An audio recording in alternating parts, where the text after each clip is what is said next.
ना अफवाहें, ना सनसनी, ना हवा हवाई बातें, सत्य और तथ्यों के साथ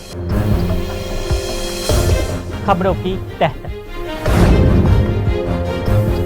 बलूचिस्तान के बगावत, हिंसा और मानवाधिकार हनन की पूरी कहानी। भारत और पाकिस्तान दोनों मुल्कों को एक साथ 1947 में आज़ादी मिली, लेकिन अपनी आज़ादी के 75वें साल में भी पाकिस्तान पूरी तरह से अशांत है, जिसके पीछे की वजह वो खुद ही अपने देश में आतंकवाद को फलने फूलने देता है। कितनी दफ़ा उसे खाद पानी भी मुहैया कराता है ताकि उसका उपयोग वो भारत के खिलाफ कर सके। लेकिन वो कहावत तो आपने खूब सुनी होगी, जो औरों के लिए गड्ढा खोदता है वो एक ही दिन खुद ही उस गड्ढे में गिर जाता है। लेकिन एक और कहावत है, अक्ल पर पत्थर पड़ा होना। पाकिस्तान के केस में दोनों ही कहावतें बिल्कुल सटीक बैठती हैं। वो लगातार गड्ढे में गिरता रहता है, लेकिन फिर भी उसे सीख नहीं मिलती। इन दिनों पाकिस्तान के एक प्रांत को लेकर खूब चर्चा है। साउथ वेस्ट एशिया का पाकिस्तानी प्रांत बलूचिस्तान, जो पिछले 7 दशकों से अपनी आज़ादी और अधिकारों के लिए लड़ रहा है, कई बार पाकिस्तान के अंदर हमलों को भी अंजाम देता है।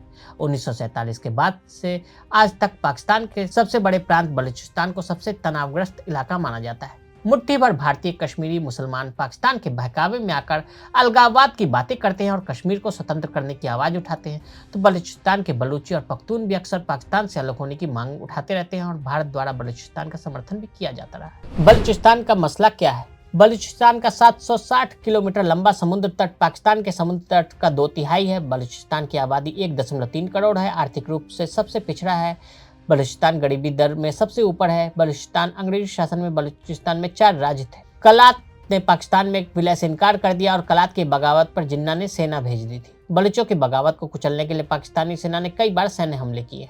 पहला हमला 1948 में, जब जिन्ना के कहने पर पाकिस्तानी सेना ने बलूचिस्तान पर कब्जा कर लिया था। साल 1959 में बलूच नेता नौरोज खान ने इस शर्त पर हथियार डाले थे कि पाकिस्तान की सरकार अपनी 1 यूनिट योजना को वापस ले लेगी, लेकिन पाकिस्तान की सरकार ने उनके हथियारों डालने के बाद उनके बेटों सहित कई समर्थकों को फांसी पर चढ़ा दिया। 1974 में जनरल टिक्का खां के नेतृत्व में पाकिस्तानी सेना ने मिराज और F-86 युद्धक विमानों के जरिए बलूचिस्तान के इलाकों पर बम गिराए। यहाँ तक कि ईरान के शाह ने अपने कोबरा हेलीकॉप्टर भेजकर बलोच विद्रोहियों के इलाके पर बमबारी कराई। 26 अगस्त 2006 को जनरल परवेज मुशर्रफ के शासनकाल में बलोच आंदोलन के नेता नवाब अकबर बुख्ती को सेना ने उनकी गुफाओं में घेरकर मार डाला। आज तक बलूचिस्तान में विद्रोह जारी। 1947 से लेकर आज तक बलूच का विद्रोह जारी है। बलूचों का कहना है कि वो पूर्व में एक स्वतंत्र राष्ट्र थे। सामाजिक और सांस्कृतिक रूप से वो एक अलग पहचान रखते हैं।